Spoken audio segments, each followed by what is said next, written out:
So yesterday, I went to go fire up my T3200 SX, one of my favorite machines in my entire collection, and I put a lot of work into this system. So naturally, when things go wrong, I get a little, well, pissed. Anyway, I went to go turn it on. My Roomba's stuck apparently. What the hell's going on over there?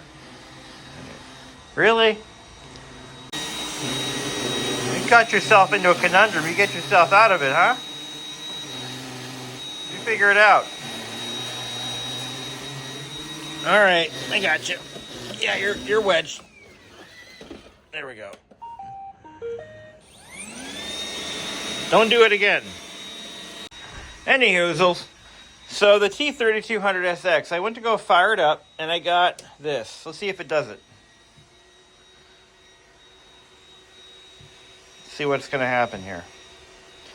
Basically, I got the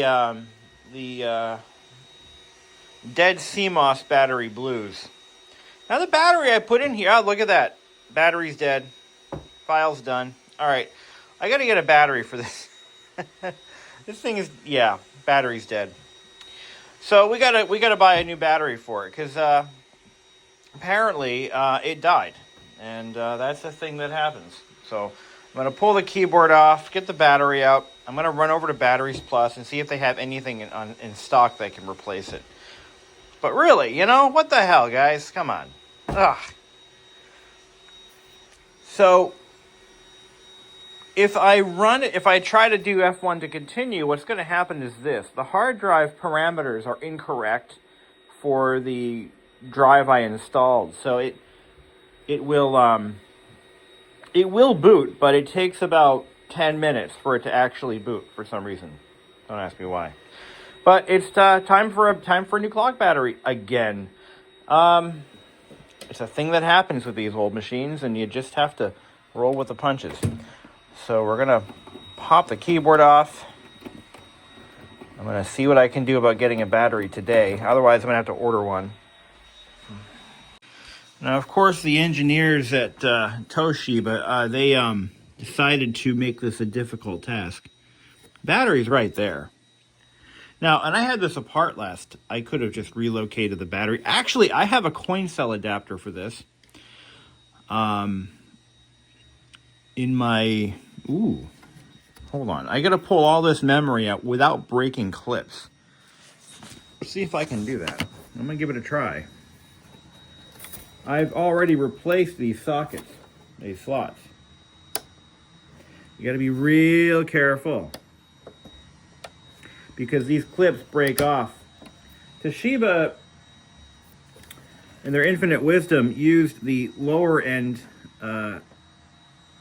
socket or slots for their memory with the plastic clips, because of course they did. They're a bear, because if you break a clip off, it's the end of the world for your memory slot. One more to go. Let's see. So I've already replaced two of these. I have more if I break another, but I really don't want to go through that again. So let's see if we can do this.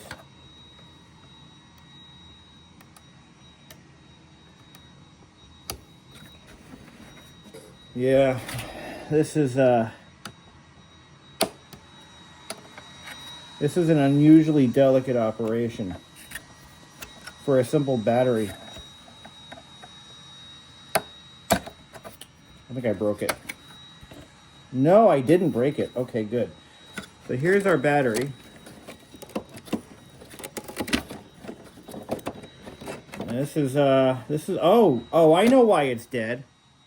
Because some asshole, me, took a...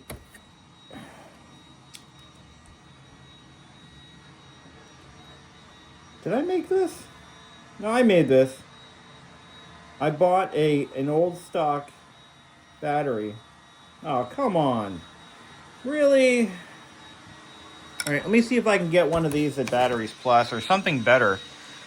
This is actually a clock battery for a Macintosh, basically, with leads tack welded to it. I gotta go shopping. I'll see if I can find one. Wish me luck. Now, on further inspection, this does not look like my handiwork. I think I may have put the leads on it, but I'm not really sure. I'm not sure if I just bought the bare battery, but this little crimp on here, I didn't do that. Is there a resistor in there? I think there is. So I'm just going to replace this battery with whatever 3.6 volt non-Chinese battery I can find. This is a Chinese-made battery. It's no wonder it's already dead. These should last, honestly, even powered off. These should theoretically go for years. I mean, you should be able to get 5 years out of a battery. And this battery is producing nothing. There's no power at all. It's like totally dead. Hold on. I'm getting nothing. Absolutely nothing out of this battery. So yeah, it's dead all right. Now I do have a solution for this. I could pop in, but I want something a little bit more longer lasting. I have a coin cell adapter for the T3200.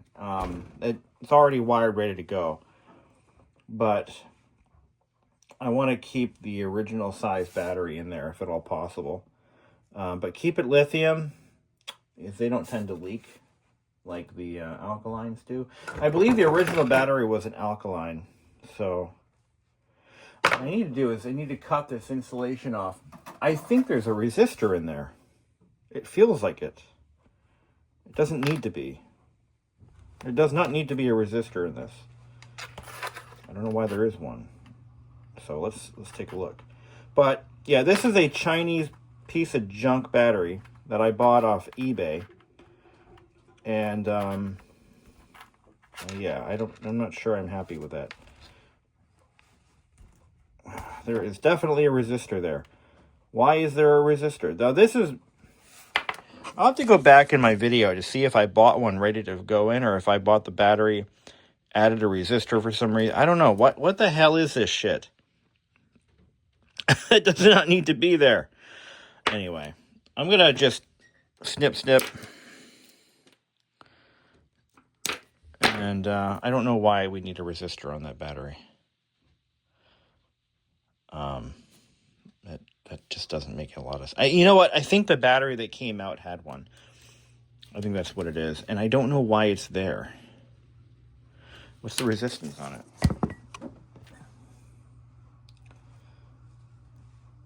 Made in Korea. Oh, this is a Korean battery. I guess I was assuming it was Chinese. All right. Now, without the resistor, what are we getting out of it? 85.6 millivolts. Oh, it's practically new. What's the value on that resistor? Let's figure that out. Why would it even be there? It doesn't. It's a 3.6 volt battery. No resistor needed. Come on. All right, let's check resistance here. We're looking at a 0.32 kiloohm.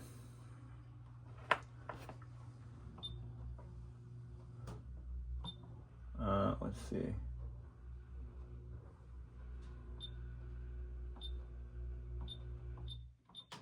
How about ohms? Give me ohms. Nothing. So it's not even a full ohm, it's a kiloohm.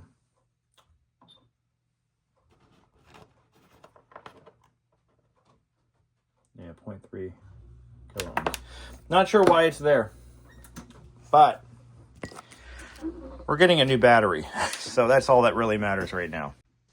All right, so went ahead and I bought some batteries, and I did some homework, and I discovered that this resistor is actually important, and it has to be there. To my surprise, actually is required. I don't know why.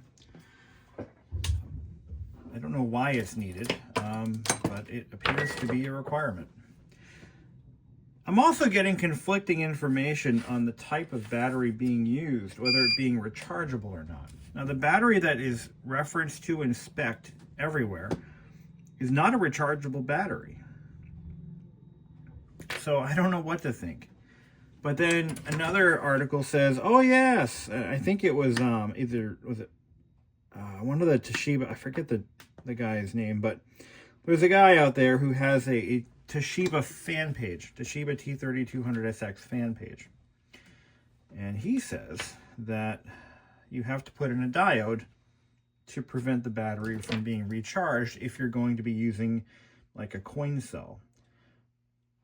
The problem I have with that statement is the coin cell batteries aren't rechargeable, but neither are these. This is just your standard 3.6 volt lithium, not rechargeable battery. And this is literally what the part number references, basically this exact battery. So I don't know, man. I've been using that machine with one of these for over a year with no issues. So now there is one way to determine whether or not it requires a rechargeable battery, just for our informational purposes. All we have to do is do a voltage test at the connector and see if any power comes out. So let's go ahead and do that. Okay, so all we need to do is power up the machine with a multimeter hooked up to it. We don't even need memory in there. We're just doing a power test. We're going to set our multimeter to DC voltage. We're going to power it on. It's not going to like it. But that's okay. Is there any voltage coming out of that connector? Negative. There is no voltage coming out of that connector at all. It's just the meter's just going crazy. Even reverse polarity. The center pin is not used. Now, I believe the information that I'm reading might be, it might be mixed up with information related to adding auxiliary batteries to standard 486, 386 motherboards. Because those boards, when they were new, they would have had batteries built into the board. And those batteries, although I don't believe they're rechargeable, I think they're just one-way, one-time use lithiums. What would happen is, as those batteries would become depleted, after 3 to 5 years, there would be a 4-pin connector that you could plug a battery into. Now I just happen to have one such example right here. This is a 486 that I'm upgrading the motherboard. I wanted to put a VL bus board into it, so I'm putting in a new motherboard. Now this board originally had a battery mounted to it. You can almost see where it used to be. It was an old Varta battery. It was removed before it leaked, thankfully. But you'll see there's an auxiliary battery block right here, 3.6 volt battery. Now, with the way these boards were designed, if your battery died, you could literally just plug in a battery. And to prevent you from back charging the old battery or having a conflict of interest there is a series of diodes. I actually looked at the circuit very closely and I traced everything out. It's designed so that those batteries kind of tie in together, but there are diodes to protect the onboard battery should a battery be added to it. The T3200 SX does not have such a system. There is no soldered on battery. And it's not a rechargeable battery anyway. It never was. So I think the information that I was reading was not entirely accurate. I can't put it any other way. So I'm going to go ahead and I'm going to solder this all up. I'm going to do the shrink tubing thing and make it pretty. And we'll have a working clock battery again. So it was actually Steptail that I got my information from. And it does seem oddly conflicting as to whether or not or where a diode is needed and why. It does mention the 330 ohm resistor, which we know is legit. This one is the original. This actually came off of the machine when I got it, so I don't know if that battery was replaced before, and I think it was. That actually looks like it was done before. So let me just try to clean off this. I did such a nice job replacing it the last time. I just wanted to do it again, you know. What I'm finding out also is that the battery has a ridiculously short lifespan. So 1 year is not exactly out of the spec of out of the realm of, you know, legit. It doesn't mean the battery was bad. It just means it didn't last. And again, that tracks pretty well. I bought 2 of these. My thought is, if I just tie them together, I can double the lifespan of the battery. I might do that. Might not. I don't know. But this gives me a total of, one battery is how many milliamps? Doesn't say. There's a lot more milliamps out of one of these than there is out of a coin cell. So the coin cell trick is also possible. I actually have the battery holder and everything. So the coin cell trick is something we could do, but I'm thinking not. If I could manage to get 2 of these side by side in the battery holder, right? If I go like this, so I'll take the negative post, go like that on this one, and positive post, and go like that. We could actually cram 2 of these batteries in this little battery holder. If I put the posts through like that, and I go like this. And the trick is, we don't want the batteries touching, okay? But what we're gonna do is we're going to, I'm gonna shrink tube everything so as to protect it. But I would actually take my positive on this battery, swing that up like that, bend it like that, take the positive from this battery, and I'm going to go with my tweezers here. I'm going to go like that. There's my positive terminal, right? Then we're going to do the same thing for the negative. We're going to go like this. We're going to bend the negative this way, making sure that nothing touches, because that would be tragic. The trick is I have to go ahead and find a way to separate these two, but that shouldn't be too difficult. But there's our negative terminal. So what we have effectively is a 3.6 volt battery with double the milliamp hours that it would normally have, right? And then we're going to go like that, bend that over this way, make it look good. And I'm going to fold, I'm going to twist these together like so. Now when I'm done with this, it's going to be protected by shrink tubing, so nothing's going to short out. It's going to be great. I'm going to put like a paper or some kind of a permanent insulator between these 2 batteries so that they will never touch. Do the same thing to the positive, like so. Like that. We got our negative and positive, and again, these batteries cannot touch. We do not want them touching. No touching, as they say. I just need to find an insulating material that would do the trick. Like a little piece of cardboard maybe. And yeah, that's what I'm thinking. So that gives us a nice long battery life. I won't have to think about this for a few years. Okay? That's what I'm thinking. All right, Dan. I'm gonna get some. Oh yeah, I got cardboard. I got plenty of cardboard. Look at this. I got a pack of coin cells.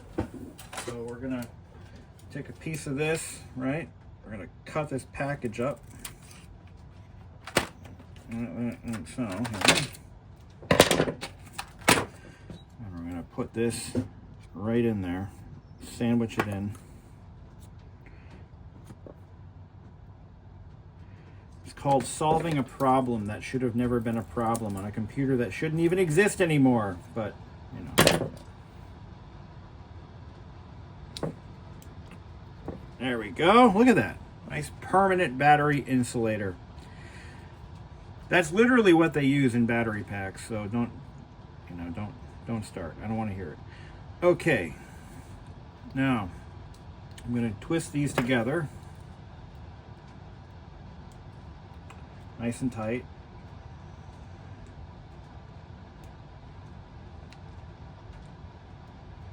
Okay. There you go. There's one ringy dingy, and then there's two ringy dingy. I don't know what that was from. One ringy dingy, two ringy dingy. I think it was Sesame Street. Okay, here we go. We should be getting 3.6 or whatever volts. What do we got?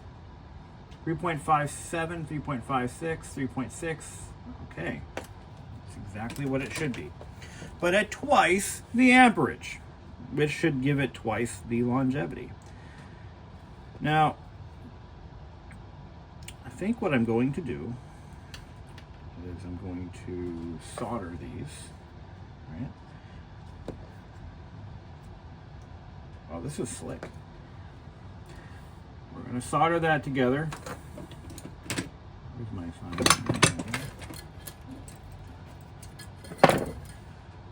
All right, here we go.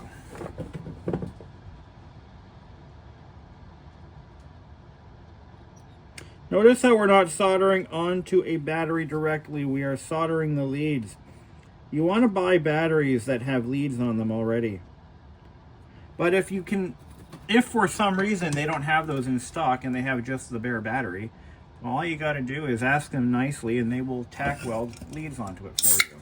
Or at least tabs. Solder tabs would be better, but I'll take what I can get. Next, I'm going to attach.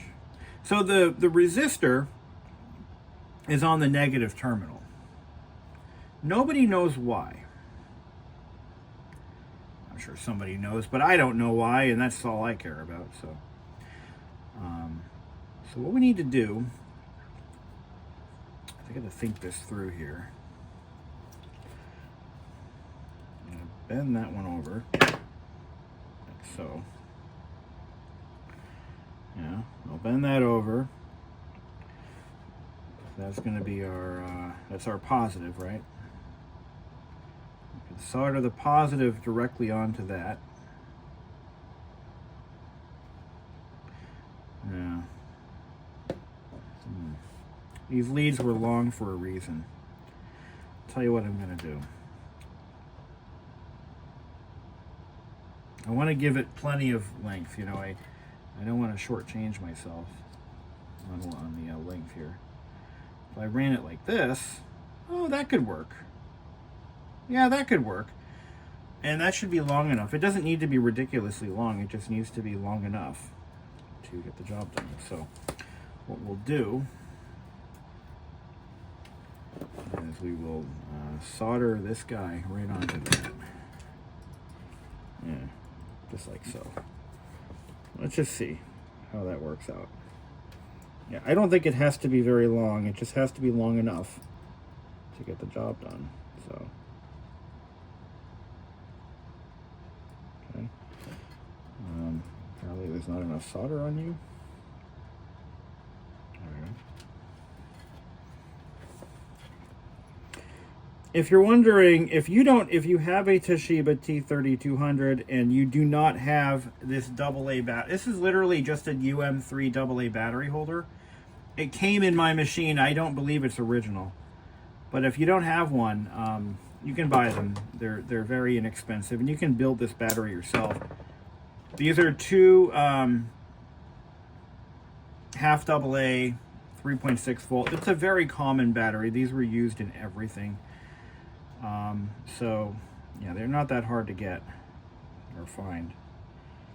Now, if I were to do that, that shouldn't cause a problem, right? It shouldn't short anything out at any point in time. We are going to wrap this whole thing in shrink tubing, though. That's going to happen.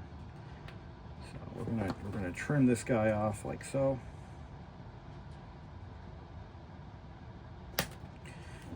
Okay. We're gonna put a little bit of fresh solder on that guy. So we're keeping the resistor on the negative terminal, just as Mother Toshiba intended. Now, we now have an official compatible battery pack. Now, before I shrink tube all this together, I'm going to make sure that it actually fits and it has the right length of lead. And so let me go do that. All right, looks like we're going to be just fine. So I'm going to grab some shrink tubing. I have something big enough for that.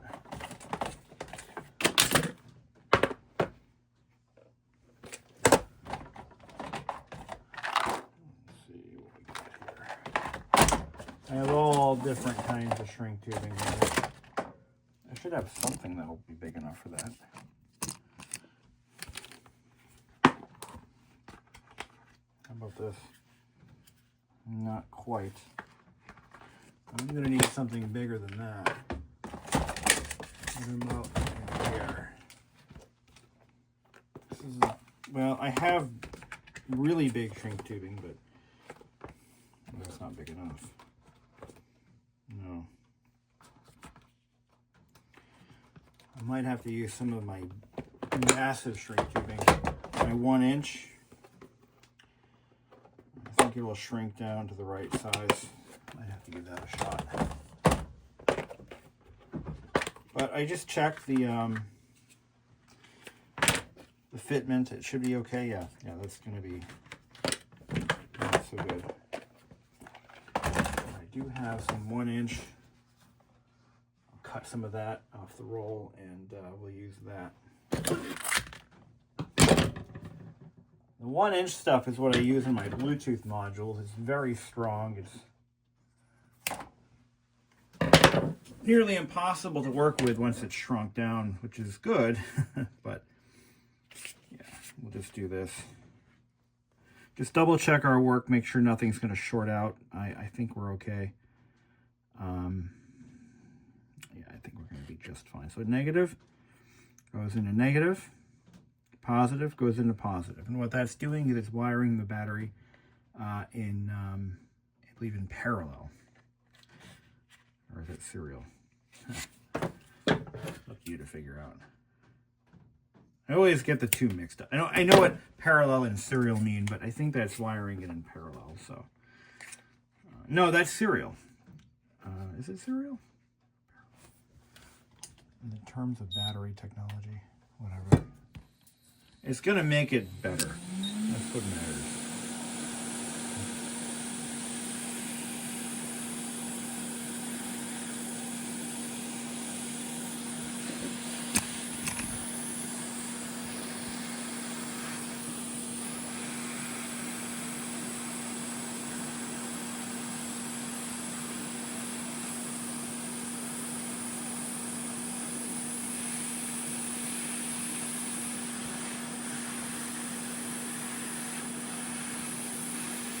You see, the thing is, when this computer was manufactured,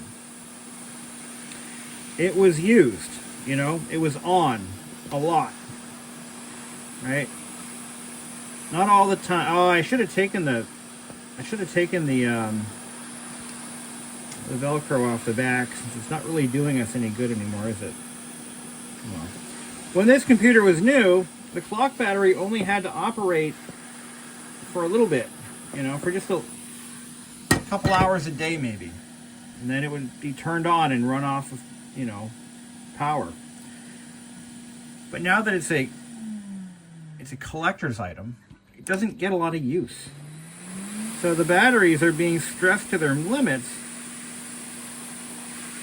and we're just trying to improve upon the original design, so to speak. Go pop that in, see what it does. And there you go. Tucks right in where it belongs. Cable is just long enough to get the job done. We did check polarity, right? I think we did. Yes, I just went ahead. I hooked my multimeter up to it. Just, you know, just because. I mean, you know, I just want to make sure. You know, just want to make sure, just in case. Just in case. Okay, I'm going to put our memory back in now. One mod I would recommend, and it's not really a mod at all, and that is to just relocate this battery holder so you don't have to pull the memory out next time. That's a thing you can do, you know. But I like to live dangerously and keep things where Mother Toshiba wanted them. I don't know why. That's just how I roll, guys. There we go. But I do have spare RAM slots if I need them. Just you know, just to throw that out there, I do have them. I really value the rarity of this machine and just how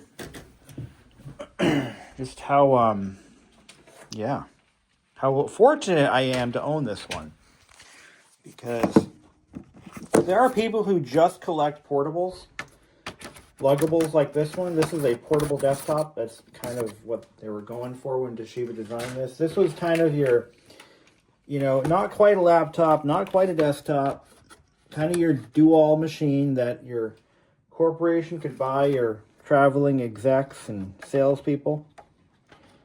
And, you know, these are the machines for the jet set, for the, you know, the early adopters of the technology-based workspace. I just made that up. It sounded good in my head. But these types of computers were kind of the best of both worlds, but no, they weren't. Actually, no, they were not. These were the worst. They had the worst aspects of a portable and the worst aspects of a laptop all crammed into one. But they were pretty powerful, and a lot of expansion was possible with this machine. You know, you could expand the memory, you could expand the hard drive. No, not really. Hard drive was pretty much fixed between a 40 and a 120 megabyte drive. But whatever. They're just cool, okay? All right? They're just cool. And I forgot to put some screws in as I was talking to you guys. Take it back apart again. Yes, I forgot to put some screws in. They're critical ones. No, they're not. But let's get this back apart. There are 2 screws that go into this RF shield. And just want to make sure they go back. That's all. That's not the screwdriver I used, is it? Can't be. It's the wrong one. Ah! Anyway, put these back. So yeah, the T3200 SX is kind of a, if you're into collecting portables, this is kind of one of the golden nuggets, you know, because it was the tail end of Toshiba's portable desktop series, because these came in 8088, 286, and 386 versions. I believe there was an 8088 model. But the 386 is kind of one of the hardest ones to find, and I think I know why. The 386 came out at a time when laptops, like standard battery-powered laptops, were coming down in price. And, you know, you could get yourself a nice compact LTE, for example, or a Toshiba satellite for not much more money, if not the same money.